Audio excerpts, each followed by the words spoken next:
Good morning class 8। आइए आज हम लोग व्याकरण के अंतर्गत विशेषण को पढ़ें। ठीक है कि विशेषण किसे कहते हैं। जैसे आप लोग को पता ही है कि संज्ञा और सर्वनाम की जो विशेषता बताई जाती है उसे हम लोग क्या कहते हैं, विशेषण कहते हैं। ठीक है ना। और यह विशेषण किस आधार पर हो सकता है, गुण के आधार पर हो सकता है, संख्या के आधार पर हो सकता है, परिणाम के आधार पर हो सकता है। ठीक है ना। सार्वनामिक विशेषण हो सकता है, व्यक्तिवाचक है कि क्या खास है, उसमें कुछ खास महत्व की चीज़ें होती हैं जो संज्ञा या सर्वनाम की विशेषता को बताती हैं, उसे दूसरे से अलग करती हैं, उसे ही हम लोग विशेषण कहते हैं। यहाँ देखिए परिभाषा देखते हैं कि जो संज्ञा शब्द जो है संज्ञा और सर्वनाम के गुण, दोष, रूप, संख्या, मात्रा आदि विशेषताओं को वर्णित करता है उसे हम लोग क्या कहते हैं, विशेषण कहते हैं। विशेषण की कितने प्रकार हैं, तो विशेषण के हमारे यहाँ जो है 6 प्रकार हैं। कौन कौन से, आइए देखते हैं। नंबर 1 जो है गुणवाचक विशेषण, दूसरा संख्यावाचक विशेषण, तीसरा है परिणामवाचक विशेषण, चौथा सार्वनामिक विशेषण, पांचवा जो है व्यक्तिवाचक विशेषण और छठा जो है प्रश्नवाचक विशेषण। ये 6 जो है हमारे यहाँ विशेषण की विशेषता बताई गई है। आइए हम लोग बुक के माध्यम से इसको देखें।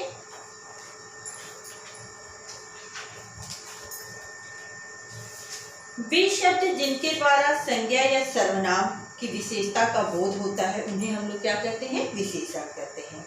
विशेषण के तात्पर्य जो है क्या है, विशेषता बताने वाला, अर्थात जो शब्द विशेष्य की विशेषताओं का, विशेष्य कौन है, जिसके बारे में विशेषता बताई जाती है उसे ही हम लोग क्या कहते हैं, विशेष्य कहते हैं। उन्हें ही विशेषण कहते हैं। जिनके बाद जिस विशेष यानी खास व्यक्ति के बारे में, खास चीज के बारे में हम लोग जो बताते हैं, इंगित करते हैं, उसे ही हम विशेषण कहते हैं। ठीक है ना।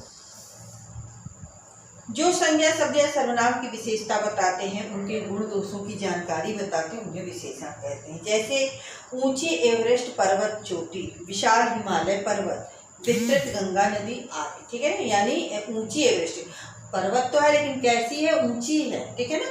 ये बहुत ऊंची है, इसलिए इसको क्या हम लोग बोलेंगे, विशेषण बोलेंगे। इसी तरह विशाल बड़ा मतलब, ठीक है, हिमालय पर्वत, विस्तृत गंगा नदी, विस्तृत भी क्या है, उसकी विशेषता होता है कि गंगा तो है पर विस्तृत गंगा है। तो ये सारी चीजें क्या करती है, उस चीज की विशेषता बताती है। ठीक है। आइए हम लोग देखते हैं विशेष्य का क्या है कि संज्ञा अथवा सर्वनाम के वे शब्द जिनकी विशेषता बताई जाती है, संज्ञा या सर्वनाम की जो विशेषता बताई जाती है उन्हें हम क्या कहते हैं, विशेष्य कहते हैं। वह लंबी लड़की है, जैसे मान लीजिए, ठीक है ना, वह सुंदर लड़का है। इस तरह का जो उदाहरण देखें तो इससे पता चल जाता है कि वह सुंदर लड़का है, यानी लड़के की सुंदरता बता रहे हैं, तो लड़का क्या हो जाएगा, विशेष्य हो जाएगी। सुंदरता उसका गुण है, विशेषण है। ठीक। आइए देखें कितने प्रकार के। सबसे पहले हम लोग देखते हैं गुणवाचक विशेषण। गुणवाचक विशेषण जो संज्ञा शब्द या सर्वनाम के गुण, दोष, आकार, रूप, रंग, अवस्था आदि का बोध कराते हैं उसे हम लोग क्या कहते हैं, गुणवाचक विशेषण कहते हैं। गुणवाचक में गुण, ठीक है, वह गुण जो है गुण भी हो सकता है, उसकी दोष हो सकता है, उसका आकार है, दिशा है, काल है, स्वाद है, स्थान, रंग, ध्वनि, ये सारी चीजें क्या कहती हैं, ये गुणवाचक के विशेषण के अंतर्गत आती हैं। जैसे स्पर्श है तो मुलायम है कि कोमल है कि कठोर है। इसी तरह स्थिति है, सुख है कि दुख है कि उदास है कि प्रसन्न है, क्या है, ये सारी चीजें क्या करती हैं, जो है गुण और दोष को बताती हैं। तो यह हो जाता है गुणवाचक विशेषण। इसी तरह संख्यावाचक विशेषण। संख्यावाचक विशेषण क्या है, संख्या या सर्वनाम की संख्या को बताते हैं कि कितने लोग हैं, कितने नहीं हैं, गिनती में 2 हैं, 3 हैं, या मतलब अनगिनत है। ये सारी चीज़ें क्या कराती है, संख्यावाचक विशेषण हमें बताती है। जैसे 11 लड़के मिलकर क्रिकेट खेल रहे हैं, बुक के माध्यम से आप देखेंगे। इसी तरह मेरी 4 बहनें हैं, तो ये क्या बता रहा है, उसकी संख्या को बता रहा है। परिणामवाचक विशेषण। परिणामवाचक विशेषण में संकेतवाचक विशेषण भी इसे कहा जाता है। परिणामवाचक विशेषण को जो संज्ञा या सर्वनाम की मात्रा या नाप तौल के बारे में बताते हैं। ठीक है। किसके बारे में बताते हैं, नाप तौल के बारे में, उन्हें हम लोग परिणामवाचक विशेषण कहते हैं। जैसे मेरे पिताजी ने 5 किलो आम खरीदे, तो इसमें क्या है, जो है नाप तौल की बात है। ठीक है ना। तो उसी तरह मेरी माँ ने मुझे मेला देखने के लिए 50 रुपये दिए, ठीक है ना। मेरी माँ ने मुझे मेला देखने के लिए 50 रुपये दिए। तो ये क्या है, ये जो है आपका परिणाम है, मात्रा है, बिल्कुल निश्चित। सार्वनामिक या संकेत वाचक विशेषण, ऐसे सर्वनाम शब्द जो संज्ञा से पहले आकर, ठीक है ना, संज्ञा से पहले आकर उनकी विशेषता बताते हैं, उन्हें हम लोग क्या कहते हैं, सार्वनामिक विशेषण कहते हैं। संज्ञा या सर्वनाम जो रहता है उससे पहले जब हम विशेषण लगाते हैं तो उसे हम लोग क्या कहते हैं, सार्वनामिक विशेषण। जैसे जो पीले रंग की साड़ी पहने वह मेरी माँ है, ठीक है ना। उदाहरण के लिए देखिए, पीले रंग की साड़ी जो पहनी है वो कौन है, मेरी माँ। तो माँ से पहले पीले रंग की साड़ी को यहाँ दिखाया गया, तो उससे ये पता चलता है कि यह जो क्या है, सार्वनामिक विशेषण है। इसी तरह वार्षिकोत्सव में जो शील्ड दे रहे हैं वे विशेष अतिथि हैं, ठीक है। विशेष अतिथि के बारे में पहले क्या बताया जा रहा है कि वार्षिकोत्सव में जो शील्ड दे रहे हैं, यानी यह सार्वनामिक जो है विशेषण होगा। व्यक्तिवाचक विशेषण, जो शब्द व्यक्तिगत संज्ञा के संबंध को किसी वस्तु के साथ बताते हैं उसे व्यक्तिवाचक संज्ञा कहते हैं। जैसे भागलपुरी चादर बहुत ही मशहूर है, काबुली चना खाने में बहुत स्वादिष्ट लगता है, यह उस चीज की विशेषता बता रहा है, इसकी संज्ञा के संबंध को किसी वस्तु के साथ बता रहा है, ठीक है ना। तो वह व्यक्तिवाचक विशेषण हो जाता है। भागलपुरी चादर बहुत मशहूर, यानी चादर हम व्यक्ति ही यूज करेगा। इसी तरह काबुली चना खाने में बहुत है, यह भी जो है व्यक्ति ही खाएगा, तो क्या कर रहा है, ये व्यक्तिवाचक विशेषण के अंतर्गत ये शब्द आएंगे। प्रश्नवाचक विशेषण, जिन शब्दों से संज्ञा अथवा सर्वनाम के विषय में कुछ पूछने के बाद पता चलता है बात, उसे हम लोग क्या कहते हैं, प्रश्नवाचक जो है विशेषण कहते हैं। जैसे तुम्हारा स्वास्थ्य कैसा है, क्या तुमने सारे प्रश्न याद कर लिए। तो इस तरह से जो हमको प्रश्न पूछते हैं वह किसके अंतर्गत आता है, प्रश्नवाचक विशेषण के अंतर्गत आता है। विशेषणों में भी क्या है, विशेषण तो हम किसी चीज के बारे में बता देते बेटा, लेकिन क्या है उनकी भी जो है अवस्था होती है, मतलब तो विशेषण की भी 3 अवस्था है। कौन कौन सी अवस्था है, मूल अवस्था है, उत्तर अवस्था है और उत्तम अवस्था है, ठीक है ना। 3 अवस्थाएं होती हैं। मूल यानी सामान्य है, उत्तर अवस्था यानी हम एक दूसरे से कंपैरिजन करते हैं, एक दूसरे से तुलना कर देते हैं, और जो तीसरा है उत्तम अवस्था, यानी उन दोनों में सबसे जो श्रेष्ठ है, जो सबसे अच्छा है, जो सबसे सुंदर है, जिसकी सबसे ऊंची चीज बात हम करते हैं, उसे हम लोग क्या कहते हैं, उत्तम अवस्था कहते हैं। आइए देखते हैं मूल अवस्था।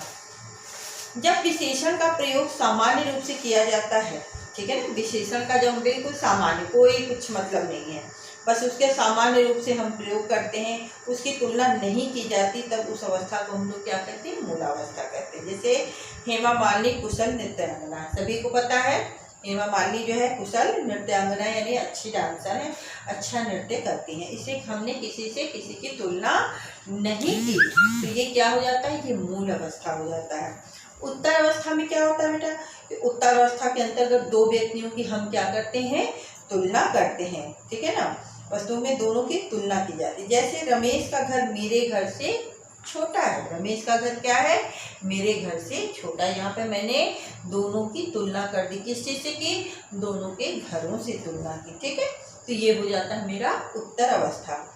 उत्तम अवस्था क्या है, उत्तम अवस्था के अंतर्गत 2 या 2 से अधिक व्यक्तियों, वस्तुओं अथवा स्थानों की तुलना की जाती है तथा किसी एक को हम सबसे अच्छा होता है। किसी भी चीज़ में हम तुलना कर सकते हैं, कोई जरूरी नहीं कि व्यक्ति, वस्तु या स्थान की हो, कोई भी चीज़ से हम जो तुलना करते हैं और उसको सबसे अच्छा बताने का प्रयास करते हैं, वही मेरा हो जाता है बेटा उत्तम अवस्था। जैसे अमिताभ बच्चन सर्वश्रेष्ठ कलाकार हैं, यानी वो जो है पूरे फिल्म इंडस्ट्री में क्या है, सबसे अच्छे कलाकार हैं, सर्वश्रेष्ठ हैं, महानायक उनको बोला जाता है, ठीक है। तो ये क्या हो जाता है, उत्तम अवस्था हो जाता है, ठीक है ना, यानी सुपर डिग्री यानी सबसे श्रेष्ठ में आ जाते हैं। विशेषणों की अवस्था के रूप में परिवर्तन भी होता है। कैसे परिवर्तन होता है बेटा, अधिक या सबसे अधिक का प्रयोग करके, ठीक है ना, अधिक या अधिक का प्रयोग करके हो जाता है। इसी तरह संस्कृत के तत्सम शब्दों के साथ तर या तम प्रत्यय लगाकर भी हम जो है इनका प्रयोग करते हैं। जैसे दृढ़ है तो दृढ़तर हो गया, दृढ़तम हो गया, मूलावस्था दृढ़ हो गया और उत्तरावस्था दृढ़तर हो गया और उत्तमावस्था क्या हो जाएगा, दृढ़तम होगा। इसी तरह जो अगर हम देखें अधिक से अधिक शब्दों का, जैसे तो तेज है तो अधिक तेज, सबसे अधिक तेज, अधिक और या सबसे अधिक लगा के हम शब्दों में भी परिवर्तन कर सकते हैं, यानी विशेषण उसके माध्यम से हम बता सकते हैं। ठीक है ना।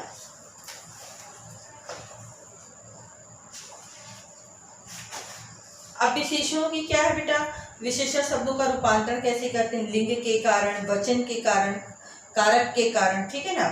जब इन सब चीज़ों के माध्यम से भी हम जो है कहते हैं, मीतू का छोटा भाई परीक्षा में अव्वल रहा, लता की छोटी बहन ने साइकिल प्रतियोगिता जीती है, तो क्या है, ये लिंग के कारण हमने विशेषता बता दी। इसी तरह जो है वचन के कारण, जितेंद्र ने हरी शर्ट खरीदी और महेंद्र ने लाल पेन खरीदा, तो वचन के कारण से भी हम बता सकते हैं विशेषणों में रूपांतर। कारक के कारण भी बता सकते हैं, जैसे छोटी लड़की ने खो खो खेला, बड़े लड़के ने पतंग उड़ाई। ठीक है, तो ने लगा दिया यहाँ पे और बड़े लड़के ने पतंग उड़ाई, इसके कारण से भी हम जो है कारक का चिन्ह का भी प्रयोग करके हम बता सकते हैं। ठीक है। अब विशेषणों की रचना कैसे होती है, विशेषणों की बेटा कई तरह की रचना होती है। ठीक है ना। 6 आधारों पर होती है, संज्ञा के स्थान पे होती है, सर्वनाम के स्थान पे होती है, क्रिया के स्थान पे होती है, अव्यय, उपसर्ग और प्रत्यय। इन 6 माध्यम से हम लोग क्या करते हैं, विशेषणों की जो है रचना कर सकते हैं, यानी विशेषण बना सकते हैं। जैसे संज्ञा से अगर हम लोग उदाहरण लेते हैं तो क्या है, सबसे पहले इतिहास है, तो इतिहास का विशेषण क्या हो जाएगा, ऐतिहासिक हो जाएगा। इसी तरह मंथ यानी मासिक, मास शब्द है तो मास का क्या हो जाएगा, मासिक हो जाएगा। साहित्य है तो साहित्यिक हो जाएगा। ये किसके आधार पे हो रहा है, संज्ञा के स्थान पे। इसी तरह सर्वनाम के अगर स्थान पर देखें तो मैं शब्द है तो मेरा हो जाएगा, हम है तो हमारा हो जाएगा, कौन है तो कैसा हो जाएगा, तुम हो तो तुम्हारा हो जाएगा। क्रिया के अगर उससे विशेषण की रचना देखें तो दौड़ना है तो दौड़ाया दौड़ाऊ होगा, भागना का भगोड़ा हो जाएगा, पढ़ना का पढ़ाकू हो जाएगा। ये सारी चीज़ें क्या है, शब्द है क्रिया और उसका विशेषण इससे बनता है। उड़ना है तो डाकू हो जाएगा, अड़ना है तो अड़ियल हो जाएगा। अव्यय से विशेषण की रचना, जैसे भीतर है तो भीतरी हो जाएगा, नीचे है तो निचला हो जाएगा, सतह है तो सतही हो जाएगा। इस तरह से करके हम शब्दों को विशेषण के रूप में मूल से बना सकते हैं। उपसर्ग के द्वारा भी बना सकते हैं, बल बना के दुर्बल बना सकते हैं, निधन डर बना के निडर बना सकते हैं, नि प्लस रोग बना के निरोग बना सकते हैं। प्रत्यय की से भी विशेषण की रचना हो सकती है, प्रत्यय शब्द लगा दें, जैसे श्री है प्लस मति है तो क्या हो जाएगा, श्रीमती हो जाएगा। दया है और धन प्लस लगा देंगे लू तो दयालु हो जाएगा। इस तरह से करके हम लोग क्या कर सकते हैं बेटा, शब्दों को बना सकते हैं विशेषण को। ठीक है, 6 प्रकार से जो है, संज्ञा से, क्रिया से, अव्यय से, सर्वनाम से, ठीक है, उपसर्ग से, प्रत्यय से। इसी के साथ साथ एक प्रविशेषण भी होता है कि जैसे कि विशेषणों की भी विशेषता जो बताते हैं उन्हें हम लोग क्या बोलते हैं, प्रविशेषण कहते हैं। जैसे वह सुंदर तो है, वह लड़की बहुत सुंदर है, लता बहुत सुंदर है। ठीक है, लेकिन लता बहुत ही सुंदर है, तो लता बहुत ही जो शब्द है वह क्या हो जाता है, प्रविशेषण, यानी विशेषणों की भी विशेषता बताने वाले को हम लोग क्या कहते हैं, प्रविशेषण कहते हैं। तो ये हमारा बेटा आज जो था यह विशेषण की जो है विशेषताएं थी, और हमको लगता है आप लोग को अच्छे से समझ में भी आ गया होगा। तो आज हमारा ये पाठ यहीं पे खत्म होता है। Thank you.